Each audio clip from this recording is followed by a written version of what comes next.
Cup চা খাস্তা late হয়ে। তুই চা খাবি? তুই চা কোনোদিন খাস না, আজকে খাচ্ছিস? আমি চা খাই না, জোর করে। হ্যাঁ, জোর করে না, লোভ হচ্ছে। ভালো চা দেখে সেটা বল। চা সেই হলো একটা অনুভূতি। হ্যাঁ, দুপুর 2টো বাজে এখন, গরমে আমাদের কষ্ট হচ্ছে। বাঙালির মন, 1 কাপ গরম চায় পুরো শরীর ঠান্ডা। চাটা কত সুন্দরভাবে হচ্ছে দেখাই একবার। এই চাটা দেখলেই তো লোভ হবে মানুষের, এই জন্য তো বারবার খেতে আসি।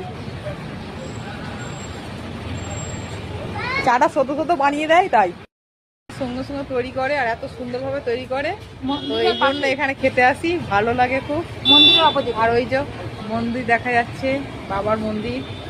সকালেই ছবি ছেড়েছি এই বাবার মন্দিরের। মাম্পি খা। দেখো দিদি কত ভালোবাসে, সকাল থেকে আমার জন্য পড়ে আছে হসপিটালে। দিদির ছাড়া আমার আর কেউ নেই, এরা ছাড়া। যদি না থাকতো আমার আর হয়ে যেত আজকে। এরাই আমার ছাড়াতে এলো। এটা ভুল কথা, সবাই আছে, সময়ে পাচ্ছে না, সময় একটু মানুষের হয় না, আমরা একটু অসময়ের করতে পেরেছি। সঙ্গী, যে অসময়ের সঙ্গী সেই হলো সত্যিকারের বন্ধু। না না না না না, সবার সময় হয়ে ওঠে না, ওরকম বলতে নেই। তো টাটা বন্ধুরা, পরের ভিডিও দেখা যাবে।